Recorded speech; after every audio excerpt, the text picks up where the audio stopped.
back to everyone's favorite show, Eagle Vision, with your new, taller, and better looking anchors. This apple is really good. Do you have any more? No, I wonder if we can go down and see where we can get more. Let's send it down to Big Al to see where we could get some. Well, it's that time of year again where FFA has their fruit sales going on and their season is up and running. Let's go see what's going on for this year's FFA. So what's your favorite thing about FFA? My favorite thing about FFA is working with students who actually want to learn and care about learning.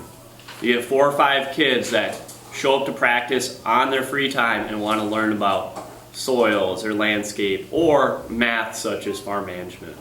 Mr. Shealy went on to say he hopes as the younger generations come in that they work towards state, and when they become a senior they are in the top 5 for state. And there are many different areas of agriculture for people to join. Different categories, and so you can see the list of, we've got everything from flowers to meats to nursery landscape to poultry to small animals to soils, egg sales, all these different areas of agriculture. So it's not just judging livestock. For this year's FFA season. Again, I think it depends on the team. There's a lot of teams that the goal is to be the top 5 at state, win regions. Last year we were like the best chapter at a big invite and we got $1,000 because we won that. I think we can go back and win that again and that would be pretty cool. But really I hope we have a state winning team. That is kind of the ultimate goal. After hearing what Mr. Shealy's goals are for this year's FFA season, let's go see what the students' goals are for this year. So what's your goal for this year's FFA season? Make the state. So how are your fruit sales looking this year?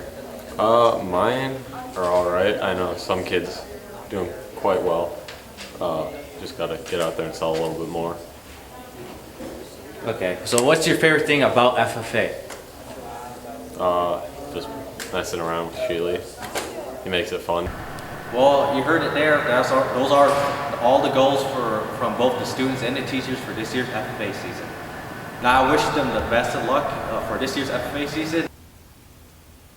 I'm glad Big Al could get us some more apples. Huh, I wonder where they harvest this. Let's go down to Dylan and Emerald to see how harvest is going. Hi, I'm Dylan Doyen, here with your Ag Update, and this week we're talking about harvest. Now that you know what this segment is about, let's go talk to some students. We farm about 4,000 acres. Oh, the whole thing's pretty fun. You know, you get to drive tractor, truck. You know, you don't get to do that all year round, so it's pretty fun. The hardest part is probably getting enough sleep because you're working a lot. It's physical labor. About 2,300. Kind of when we start, just get out there, and after not doing anything all summer, so probably the breakdowns. You don't get to go and stop, and stops with one thing, so. Oh, definitely the straight pipe 4440 on the auger tractor. Why? It's loud, it's cool, sweet cold starts in the fall. Whoa, I never knew harvest was so interesting. Now let's go talk to some more students. We farm just under 100 acres of corn and soybeans and then alfalfa. Just being able to be with my family, my grandma and dad, they're usually busy, but like this way I can like help out and be with them when they're busy. Balancing like school life and making meals for everybody and then still helping out, that's pretty hard. Probably our new 9350, it's pretty fun to do tillage with it, got a lot more horsepower. We farm a little close to 2,000. Tillage, because just fighting the frost some years, but this year it's been pretty good. We haven't had to fight the frost. Probably the grain cart. There's a lot going on, and you get to load the trucks. Well, I'm Dylan Doyen, and that was your Ag Update. Back to you, Alden and Jake. Wow, it's really good our farms are doing so well. You know what's not doing well? The middle schoolers' hallway etiquette. Let's send it down to Sierra and Josie to inform middle schoolers how to walk. Here we have a normal, quiet high school hallway, but when the bell rings... Today on Middle School Minute, we'll be explaining hallway etiquette and while getting the inside scoop on the middle school mind.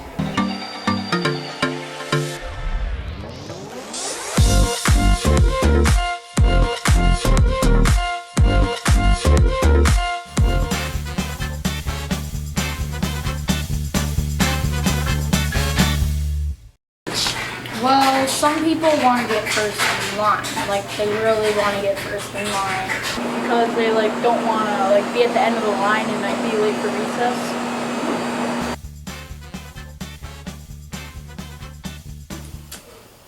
I'd say they'd run to class or just accept your tardy.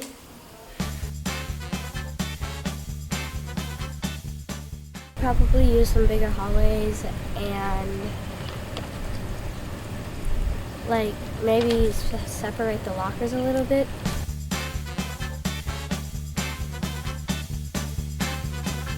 Very rowdy. They do not walk on the right side of the hallway. And they stop in front of everybody just to talk with their friends, and people will fall over. I've seen it. Now that we've talked to the middle school, here's some quick tips on how to properly take on the halls. When cutting this corner to go to lunch, stay on one side of the hall without running. When you run, it cuts everybody else off and they can't get to class. When going through this door, you can't swing it open like this. We're going to slow it down and do it again. This is opening way too wide, which can hit people in the face. Open it short. This is the proper way to walk in the halls, demonstrated by our 6th grade. I'm Ciara Allen, and that was Middle School Minute. Take it away. About time someone teaches them how to walk. Speaking of walking in the halls, there's some faces we don't know. Let's go down to a lecture in Keeley to find out more about these paras. What's up? I'm Electra and welcome to my segment of Eagle Vision. Today we'll be talking about unfamiliar faces of Maple River. Let's start with paras. I have been working at Maple River 7, 8 years, I don't know. Well, as a parent and kind of new to the area, it made sense. The hours were good and I thought, hey, after the interview, I'm like, I could work with myself. There's too many to choose. I could be art all day or history or science easy. Anybody shorter than my waist and 3 years old because they're so much fun. They don't have the stresses of, almost adulting or adulting. They can smile. Now that we've interviewed Rebecca Benson, now we can interview Charles Benson, who just happens to be married to her. He's a little camera shy, so we're just going to tell you a little bit more about him ourselves. Charlie Benson has been working at Maple River for about 5 years. He chose to become a para at Maple River because he loves kids and enjoys seeing his daughter every day.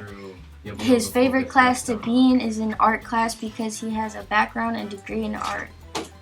But he also enjoys history and shop classes. Charlie also said that he is very excited for a new beginning in a new school next year. He really looks up to all the teachers in the school. Anyone with a true passion for school is someone inspiring. Thank you so much for watching my segment of Eagle Vision.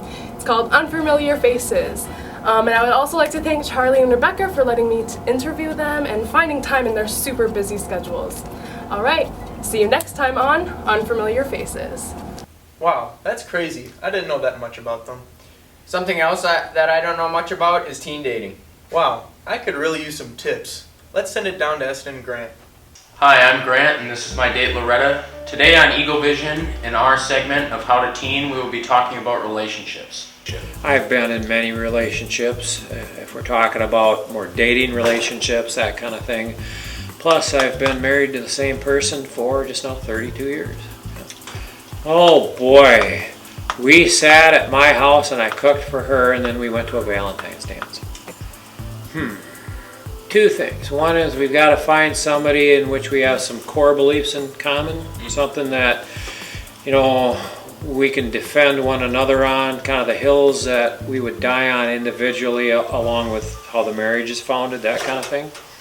Oh yeah, wow. Well, I had my heart broken severely one time, And what I learned is I had an awful lot to do with that heartbreak. Wow, I didn't know teachers and old people knew so much about relationships. I currently am in a very long-term relationship, yes. You should look for quality, that's for sure. Too many times people go into relationships thinking they might change somebody for the better, and people do change in relationships, I'm not going to argue that, but if you go into a relationship thinking you're going to change somebody, that ain't what you want. You want to start with quality.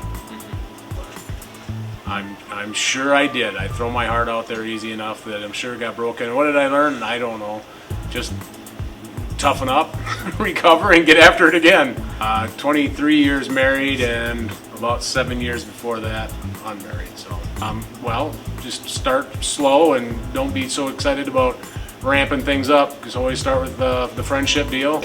I am married, yes. We met in high school. We started dating when we were in junior year. I think we went to Tab on the Ave. I've never been in a relationship. Someone that is honest, and someone that's fun to be around. Thanks for joining us today on our segment in Eagle Vision, and I hope you learned something about relationships. With all that good information, I'm finally ready to date. Me too. And you know what? All this talking is really getting me thirsty. And my water bottle is empty. Hey Mallory, can you fill our water bottle, please? I don't know how to. Let's send it down to Fish so he can inform us on what managers do.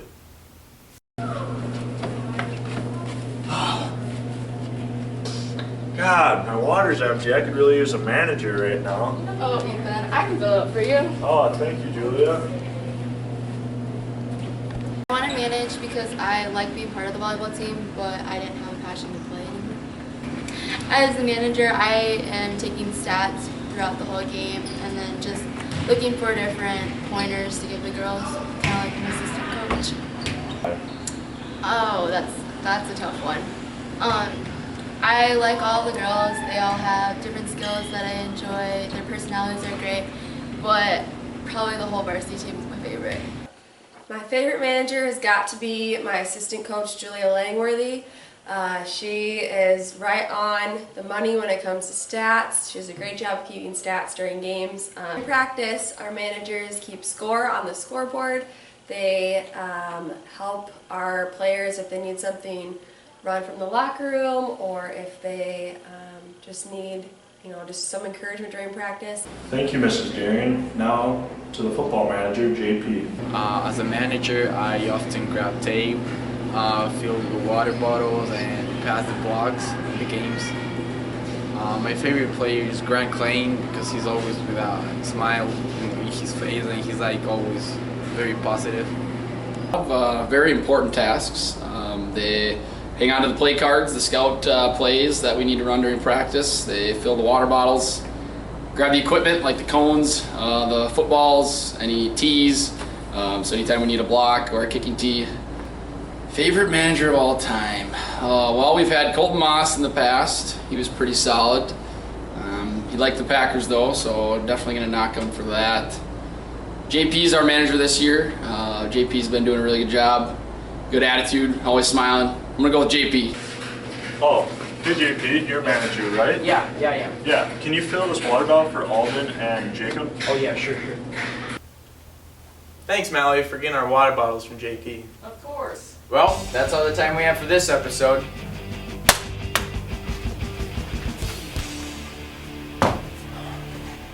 And here's a word from our sponsors. Located at 503 Silver Street East, Mapleton, Minnesota, Protein Sources is fully capable of meeting the swine nutrition needs for producers of all sizes. They offer professional nutrition consulting along with pig group feed, budgeting, and tracking are available to all customers. They also offer swine toll millings and feed transportation. Call now at 507-524-4511 or visit their website at www.proteinsources.com.